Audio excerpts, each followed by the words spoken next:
Alright, so this video is gonna be about the irrefutable and very evident damage generational trauma has on people. Okay? So, where am I going with this and why does it matter? So, where I'm going with this is trying to break down how much of my behaviors, how much of my thoughts, and how much of my perceptions of the world are my own or were passed down to me or forced onto me by my parents and their parents and so on and so forth. And the line just continues. So, obviously, um, like, why does this matter? Because this is a evident issue in society. Hold on, there's a fan on, I'm gonna turn it off. There is an evident issue in society where if you don't raise your kiddos in certain ways, they end up turning into adults that don't know how to adult and don't know how to cope with stress and don't know how to make decisions and don't know how to take criticism or disrespect and God, there's so many other things that happen. But that's a big issue. Like think about how much crime wouldn't be committed if people had better upbringings and better coping mechanisms and better support. I can guarantee you the crime rates would be different if there was more community and more emotional maturity and more compassion and understanding and patience. But we don't live in a perfect world. Humans are imperfect. I'm imperfect. I'm sure you have your imperfections. Everyone does.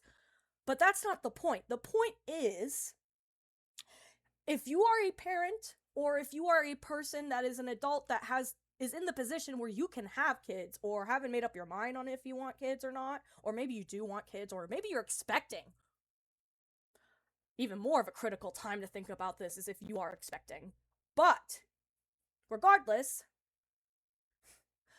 I I don't know how much into my upbringing I want to get into because I still have a lot of decisions I need to make about how I'm going to handle my situation with my family in the future.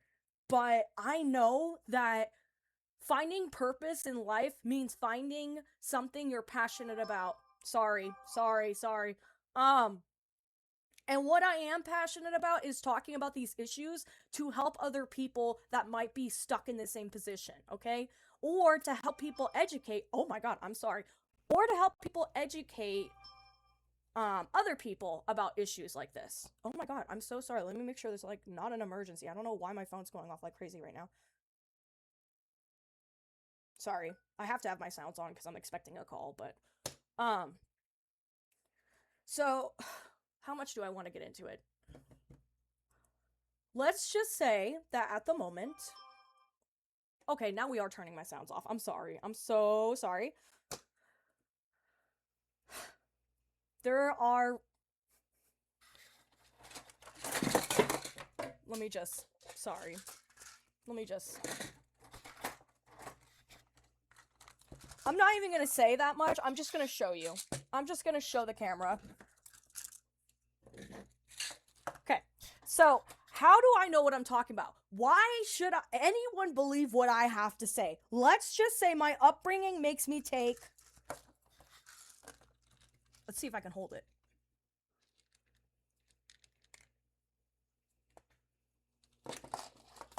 So we got our omega-3s, we got our B12s for energy, we got our zinc for immune system. I'm missing my magnesium actually, but magnesium for sleep. Um, and then we got the prescribed stuff, okay? And that's not all. I have been with my therapist now for 7 years. I've been with the same therapist for 7 years, seeing her consistently. Love that woman. Shout out to Kathy. That woman is a G. But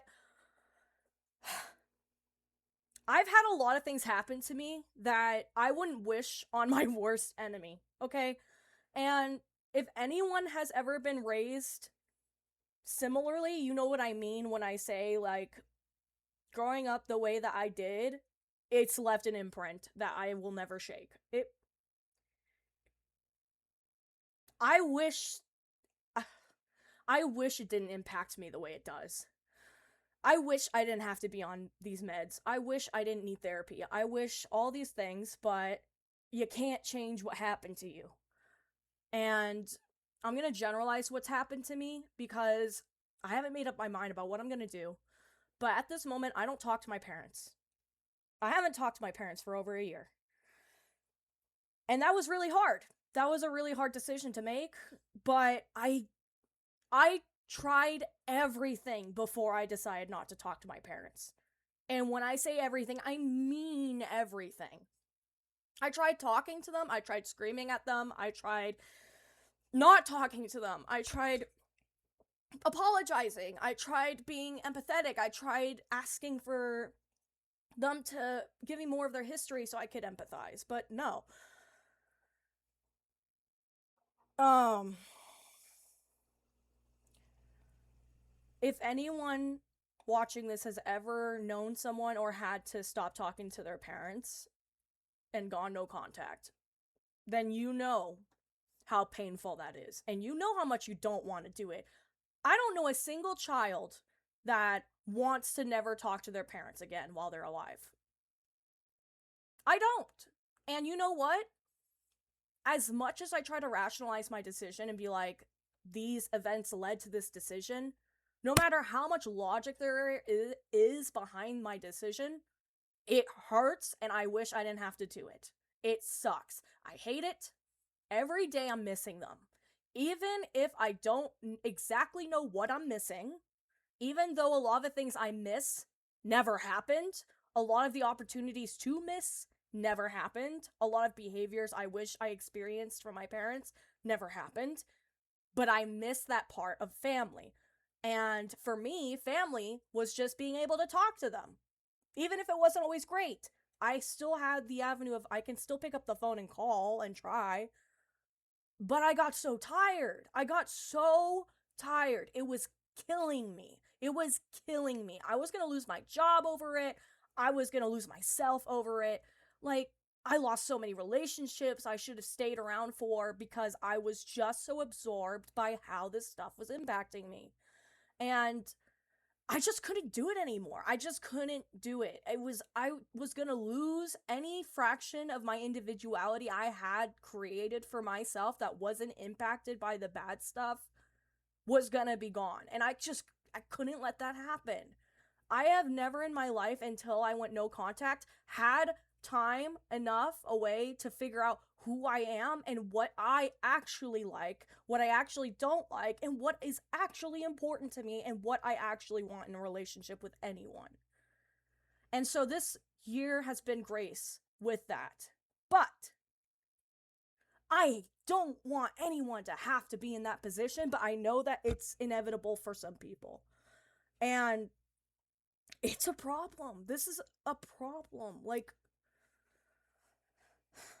the way that you need a license to drive a car because it's dangerous and you can harm somebody, I sometimes feel like we should have something like that for parents, for if you want to be a parent.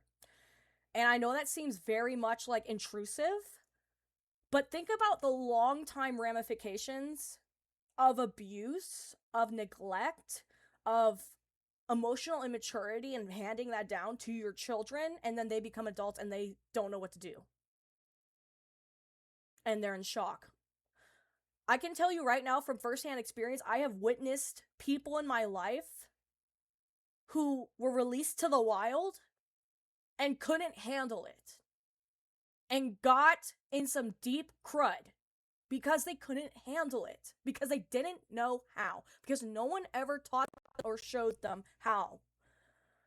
And I'm very fortunate that while I've been learning, amazing partner to support me as I'm learning things I should have learned when I was 12.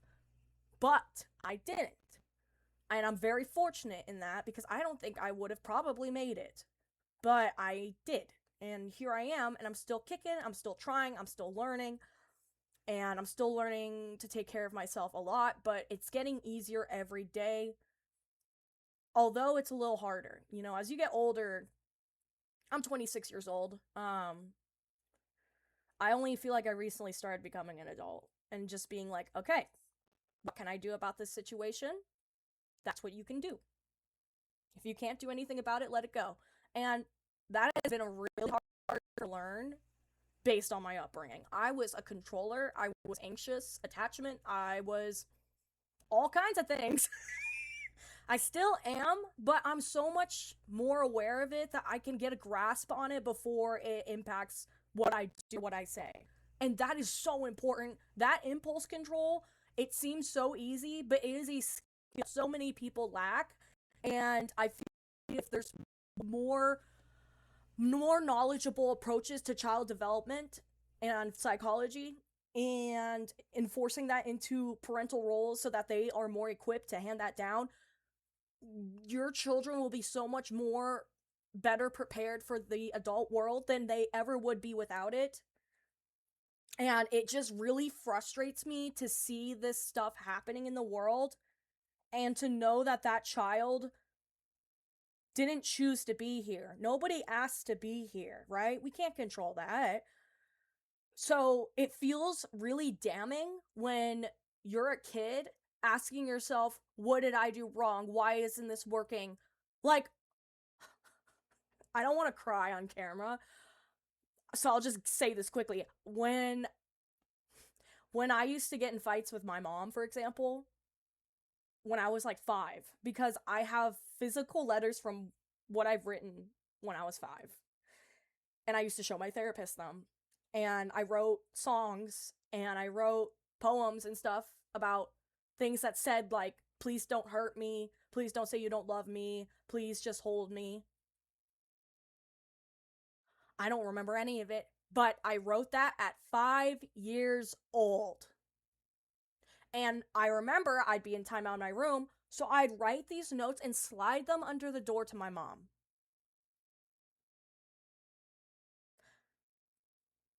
I don't remember those notes being written. I don't remember conversations about them. I don't remember being comforted. I don't remember.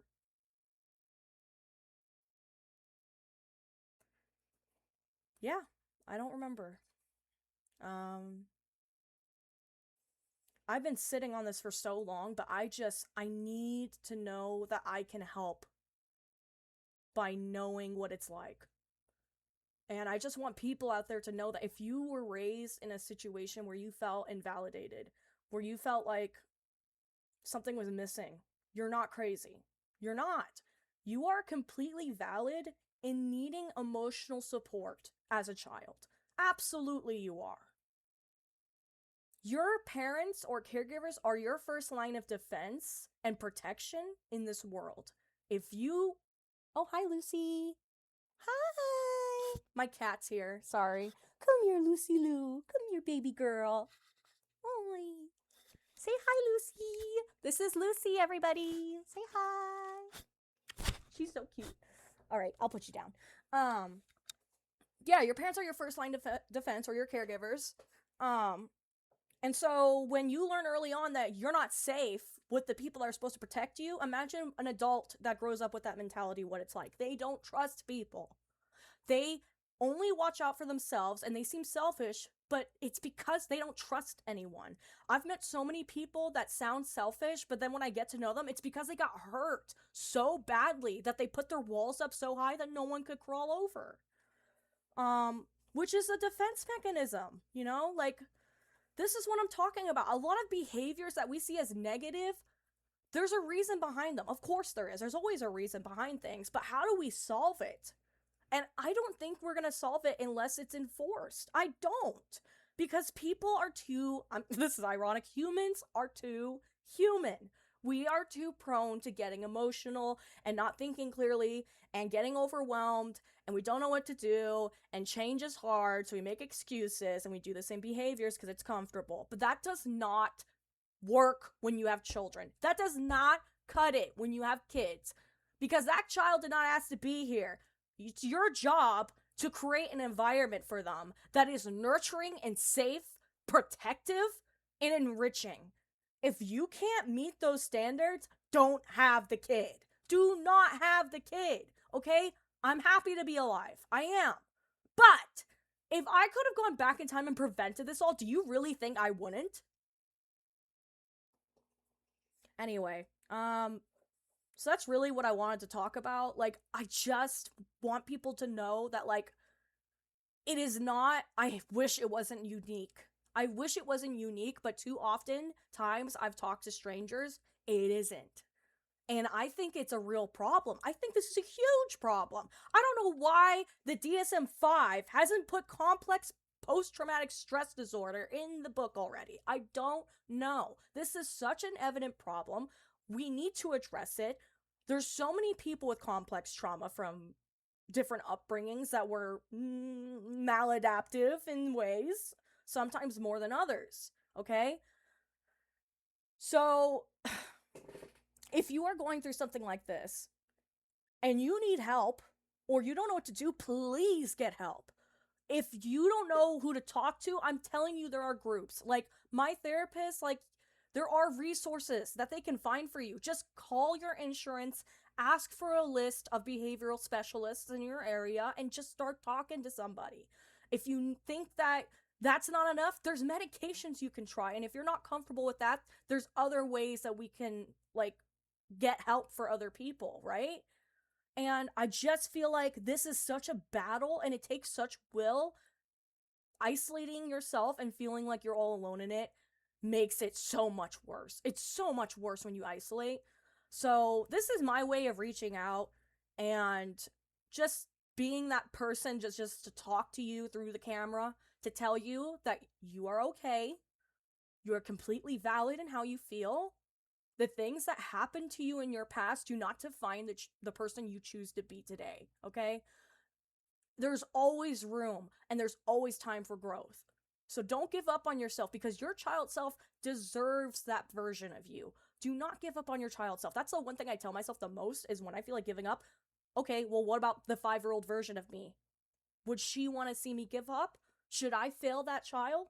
No, I'm not going to fail myself like that. She doesn't deserve that. So you don't deserve that either. So if you need help, please reach out. There's nothing to be ashamed of for asking for help. It will help you out and therefore help out the people around you, okay? Because we're kind of like sponges. We absorb the things around us, okay? So that includes people. When people aren't doing the best, we feel it. And when people are doing better, we can tell. So I don't know. I just really feel like passionate about this topic. And I think it's so important. We need to support each other. And I wish people were more readily available to talk about their issues with each other so that we can understand. But there's too much stigma still. We've come a long way, but there's still a ways to go. Um, anyway, I hope this talk was helpful. If you want to see more content like this, like, subscribe, anything really helps. But really, at the end of the day, that's not really what I'm doing this for. I'm really just here to communicate. That's what it's here for. Anyway, so yeah, I hope you're having a good day and see you next time.